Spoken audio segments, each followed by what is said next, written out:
Hello everyone, welcome again to my new video. आज का जो ये वीडियो है एक ऐसे टॉपिक के ऊपर है जो डिसाइसिव होता है। डिसाइसिव का मतलब होता है निर्णायक। अब निर्णायक किस तरीके से, यही टॉपिक की वजह से या तो स्टूडेंट्स बहुत जल्दी इंग्लिश में फ्लुएंट हो जाते हैं या तो स्टूडेंट्स इंग्लिश से दूरी बना लेते हैं। ये जो टॉपिक है ये है मेन वर्ब। मेन वर्ब यानी क्रिया, क्रिया यानी कोई भी कार्य, कार्य यानी कोई भी काम। अब आप इसको वर्ब कह लीजिए, एक्शन कह लीजिए, एक्टिविटी कह लीजिए। ये एक ऐसा टॉपिक है, अगर कोई मुझसे पर्सनली पूछे कि कोई एक चीज़ ऐसा हो जो इंग्लिश फ्लुएंसी के लिए बहुत ज़रूरी है, तो मैं आंख बंद करके यही बोलूँगा कि जिस भी व्यक्ति को मेन वर्ब के सारे फॉर्म्स पता हैं वो इंग्लिश में कभी अटकेगा नहीं। उसके लिए टॉपिक जो है, उसके लिए बाकी सारे जो भी चैप्टर्स है वो सेकेंडरी हो जाता है। प्राइमरी चीज़ है मेन वर्ब आपको कितना ज़्यादा याद है। यही याद ना रहने की वजह से बहुत सारे लोग जैसे जैसे इंग्लिश के टॉपिक्स में आगे बढ़ते हैं ना, वो अपने आप को उससे बहुत दूर पाने लगते हैं, क्योंकि उनको हर जगह उनके सारे फॉर्म्स यूज करने हैं। अब वो फॉर्म्स याद ही नहीं है। वो वही फॉर्म्स जब आप अपने प्रैक्टिकल लैंग्वेज में यूज करते हैं तो वहाँ अटकने लगते हैं, जिसकी वजह से आपका इंटरेस्ट ख़त्म हो जाता है। इसलिए ये बहुत डिसाइसिव रोल प्ले करता है कि आप इंग्लिश कितना जल्दी सीखेंगे या तो आप इंग्लिश से कितना जल्दी दूर हो जाएंगे। आज हम लोग इस वीडियो में प्रॉपर यही देखेंगे कि मेन वर्ब होता क्या है, मेन वर्ब के कितने फॉर्म्स होते हैं और वो फॉर्म्स कैसे एक दूसरे से अलग होते हैं। अब देखिए, जो वर्ब हम लोग ग्रामर में पढ़ते हैं या बोलते हैं, इसी वर्ब को अलग अलग शब्दों से भी बोला जा सकता है। या तो आप इसी को मेन वर्ब बोलिए, या तो इसी को आप एक्शन वर्ब बोलिए, या इसी चीज़ को एक्टिविटी बोला जाता है। अगर हम हिंदी में बात करें तो इसी वर्ब को क्रिया कहा जाता है। यानी क्रिया मतलब कार्य, कार्य यानी कोई भी काम या कोई भी गतिविधि। गतिविधि का मतलब होता है आप कोई भी काम कर रहे हैं। जैसे मैं अभी बोल रहा हूँ तो आप सुन रहे हैं और देख रहे हैं, मैं पढ़ा रहा हूँ। कोई आदमी दौड़ रहा है, कोई खेल रहा है, कोई कूद रहा है, कोई किसी से कुछ मांग रहा है। अगर ये सारे वर्ड्स हैं तो ये सारे वर्ड्स ग्रामर में, हिंदी हो या इंग्लिश हो, इन सारे वर्ड्स को आप वर्ब बोलते हैं। अब इन्हीं चीज़ को हम लोग को देखना है कि जो मेन वर्ब है वो इंग्लिश में 5 फॉर्म्स के होते हैं। 5 फॉर्म्स के होते हैं, यानी मेन वर्ब का 5 रूप होता है। Verb first form, second form, third form, fourth form और फिफ्थ फॉर्म। हम लोग अब वन बाय वन यही चीज़ डिस्कस करेंगे कि फर्स्ट फॉर्म में और सेकेंड फॉर्म में अंतर क्या होता है, सेकेंड थर्ड में अंतर क्या होता है, थर्ड फोर्थ में अंतर क्या होता है, फोर्थ फिफ्थ में क्या अंतर होता है। और यकीन मानिए, अगर आपको ये याद है सेकेंड थर्ड फोर्थ फिफ्थ, आप कहीं भी फंबल नहीं करेंगे। आपकी fluency day by day gradually बहुत अच्छा होते चला जाएगा, क्योंकि लोग सबसे ज़्यादा यहीं अटकते हैं। सबसे ज़्यादा अटकने का कारण है क्योंकि उनको फॉर्म्स ही नहीं मालूम होते हैं कि किसी एक पर्टिकुलर वर्ड का सेकेंड फॉर्म क्या होता है। तो आइए वन बाय वन हम लोग देखते हैं कि फर्स्ट, सेकेंड, थर्ड, फोर्थ और फिफ्थ में ऐसा क्या ऐड कर देते हैं कि वो एक दूसरे से अलग हो जाते हैं। अभी हम लोगों ने ये जान लिया कि वर्ब 5 फॉर्म्स के होते हैं। ग्रामर में इन पांचों फॉर्म्स को इंडिविजुअल नाम दिया गया है। देख लेते हैं कौन कौन सा है। फर्स्ट फॉर्म को हम लोग बेस फॉर्म कहते हैं। सेकेंड फॉर्म को हम लोग सिंपल पास्ट फॉर्म कहते हैं या पास्ट फॉर्म कहते हैं। थर्ड फॉर्म को पास्ट पार्टिसिपल फॉर्म कहते हैं। फोर्थ फॉर्म को प्रेजेंट पार्टिसिपल कहते हैं। और जो ये फिफ्थ फॉर्म है इसी को हम लोग प्रेजेंट सिंगुलर फॉर्म कहते हैं। देखिए, अगर आपको ये इंडिविजुअल नेम नहीं भी याद है तो चलेगा, क्योंकि इसके अप्लाइड वर्जन हमको स्पोकन में ज़्यादा ज़रूरी है। अप्लाइड वर्जन मतलब कि गो का सेकेंड फॉर्म क्या होता है ये आपको आना ज़रूरी है। प्ले का थर्ड फॉर्म क्या होता है ये आपको आना ज़रूरी है।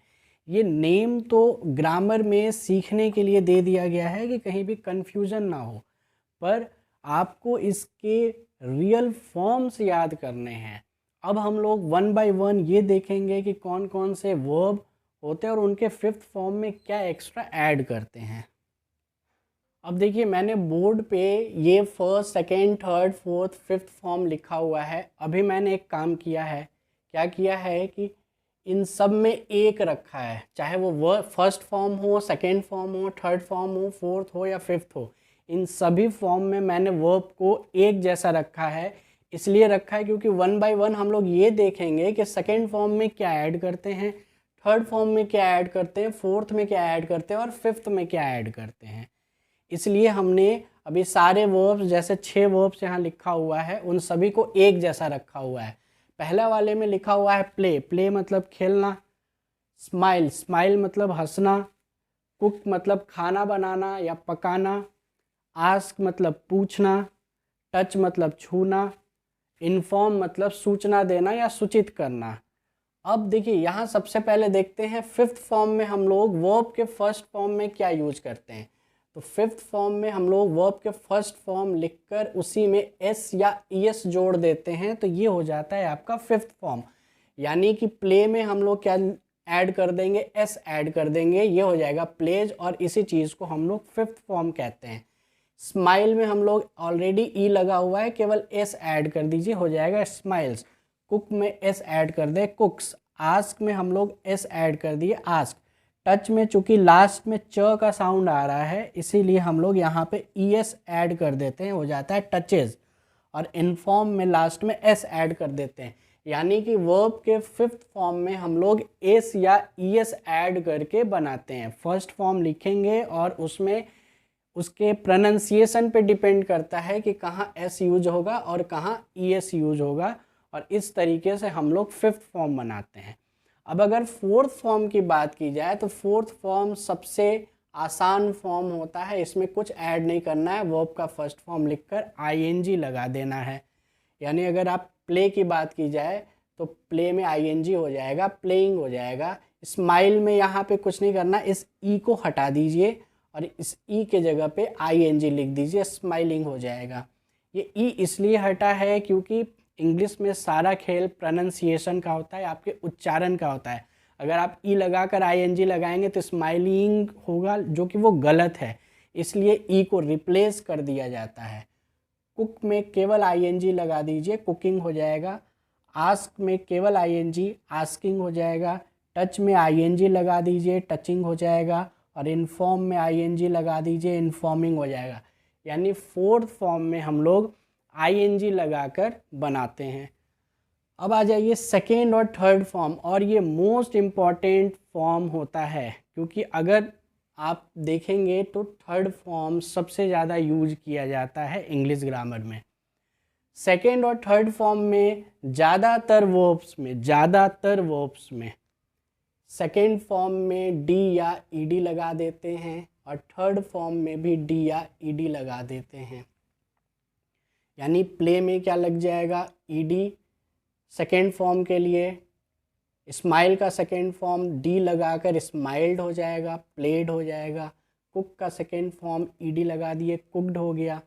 आस्क में भी हम लोग ईडी लगा दिए, आस्क्ड हो गया। टच में भी ईडी लगा दिए, टच्ड हो गया। और इन्फॉर्म में भी ईडी लगा दिए, इन्फॉर्म्ड हो गया। यानी इस तरीके से हम लोग सेकेंड फॉर्म बना लेते हैं। अब आइए थर्ड फॉर्म। थर्ड फॉर्म में भी यही काम करना है। कुछ अधिकतर वर्ब में थर्ड फॉर्म में डी या ईडी लगता है, तो यहाँ भी क्या हो जाएगा, ईडी लग के प्लेड हो गया, स्माइल्ड हो जाएगा, कुक्ड हो गया, आस्क्ड हो गया, टच्ड हो गया और इन्फॉर्म्ड हो गया। फर्स्ट फॉर्म में हम लोग कुछ ऐड नहीं करते हैं, वो बेस फॉर्म होता है और उसी के हिसाब से ये सारे फॉर्म्स बनते हैं। यानी हम लोग ये जान गए कि सेकेंड फॉर्म में अधिकतर वर्ब्स में डी या ईडी लगा देते हैं और उससे हम लोग बना लेते हैं सेकेंड फॉर्म। थर्ड फॉर्म में भी डी या ईडी अधिकतर वर्ब्स में लग जाता है। फोर्थ फॉर्म में आईएनजी लग जाता है और फिफ्थ फॉर्म में एस या ईएस लगा देते हैं। यहाँ एक बात जानना बहुत ज़रूरी है कि जिन वर्ब्स में डी और ईडी लग के सेकेंड और थर्ड फॉर्म बनता है, उन सारे वर्ब्स को हम लोग रेगुलर वर्ब्स कहते हैं। उन सारे वर्ब्स को हम लोग रेगुलर वर्ब्स कहते हैं। यानी कुछ ऐसे वर्ब्स होते हैं जिनमें सेकेंड और थर्ड फॉर्म में डी ईडी नहीं लगता है, वो एक दूसरे से अलग होते हैं, अब इसके बाद उन्हीं सारे वर्ब्स को देखते हैं हम लोग। हमने अभी बात किया रेगुलर वर्ब्स के बारे में। अब मैंने बताया था कि कुछ वर्ब्स ऐसे होते हैं जहां सेकेंड और थर्ड फॉर्म बनाने के लिए डी ई डी का यूज नहीं किया जाता, और ऐसे वर्ब्स को इरेगुलर वर्ब्स कहा जाता है। इरेगुलर वर्ब्स में देखिए यहाँ लिखा हुआ है गो, गो मतलब जाना, ईट खाना, राइट लिखना, स्पीक बोलना, टेक लेना, सी मतलब देखना। लेकिन इनके अगर आप सेकेंड और थर्ड फॉर्म बनाएंगे तो आप यहाँ डी ई डी नहीं लगाएंगे। ये दोनों अलग वर्ड्स होते हैं। जैसे गो का second form went, third form gone. Eat का second form ate, eaten. Write wrote, retain.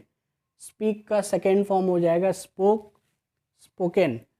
Take, took, taken. See, saw, seen. यानी कि इसमें सेकेंड फॉर्म और थर्ड फॉर्म बनाने के लिए डी ई डी नहीं लगता है। लेकिन अगर बात करें फोर्थ फॉर्म की, तो फोर्थ फॉर्म दुनिया का कोई भी वर्ब ले लीजिए, उसमें आई एन जी ही लगता है। जैसे गो में यहाँ पे आई एन जी लगा दीजिए, हो जाएगा गोइंग। इट में आई एन जी लगा दीजिए, इटिंग हो जाएगा। राइट में लास्ट में ई है, ई को रिप्लेस करके केवल आई एन जी लगा देते हैं, राइटिंग। इंग्लिश में सारा खेल प्रोनाउंसिएशन का है, इसीलिए यहाँ ई को हटाकर आई एन जी लगाया गया। ऐसे इसके रूल्स बहुत है, बट आप वो रूल्स कितना याद करेंगे, इसलिए जनरल टर्म पे देख लीजिए कि ई को रिप्लेस करके आई एन जी लगाया जाता है, और इसको याद कर लीजिए। स्पीक में क्या हो जाएगा, केवल आई एन जी लग जाएगा, फोर्थ फॉर्म बनाने के लिए स्पीकिंग हो जाएगा। टेक में ई है, ई को रिप्लेस करके आई एन जी लगा दीजिए, टेकिंग। और यहाँ पे ई रिप्लेस नहीं होगा, इसलिए क्योंकि इसके पहले भी एक ई है, एक रूल है, सीइंग हो जाएगा। अब अगर फिफ्थ फॉर्म की बात करें तो कहीं एस लगता है, कहीं ई एस लगता है। ये भी दोनों प्रोनाउंसिएशन पे डिपेंड करता है, कहाँ एस लगेगा कहाँ ई एस लगेगा। इसके प्रोनाउंसिएशन लास्ट में ओ आ रहा है, इसलिए ई एस लग जाएगा, गोज हो जाएगा। इट में हो जाएगा एस लग जाएगा, इट्स। राइट में भी एस लग जाएगा, राइट्स। स्पीक्स, टेक्स और सीज। तो ये कुछ इस तरीके से हम लोग इरेगुलर फॉर्म्स को बनाते हैं। रेगुलर फॉर्म्स में हम लोगों ने देखा था कि सेकेंड फॉर्म और थर्ड फॉर्म बनाने के लिए डी ई डी का यूज़ किया जाता है, और कुछ ऐसे वर्ब्स होते हैं जहाँ सेकेंड और थर्ड में डी ई डी यूज़ ही नहीं होता है, वो दोनों अलग वर्ड्स होते हैं, और ऐसे को इरेगुलर फॉर्म ऑफ वर्ब्स कहा जाता है। अब इसके बाद जो वीडियो आएगा, इसके बाद का इन सारे इरेगुलर वर्ब्स के कलेक्शंस होंगे, आपको वो याद करना है। अगर आप फ्लुएंट जल्दी होना चाहते हैं तो इन फॉर्म्स को जितना जल्दी हो सके याद कर लीजिए, क्योंकि ये प्राइमरी है। सेकेंडरी होता है आपके चैप्टर्स, टेंसेस के चैप्टर्स सेकेंडरी है। अगर आपको ये फॉर्म सही नहीं आएगा तो वहाँ पे आप अटकेंगे, वहाँ पे इतना ज़्यादा आपको कन्फ्यूज़न होने लगेगा। अगर आप प्रैक्टिस भी करेंगे बोलने का तो वहाँ इन्हीं फॉर्म्स को यूज किया जाता है, अलग अलग वर्ड्स का। तो इसलिए इसको बहुत जल्दी मेमोराइज कर लीजिए। अब जो वीडियो आएगा वो इरेगुलर, सारे इरेगुलर फॉर्म्स के सेकेंड और थर्ड फॉर्म आएगा।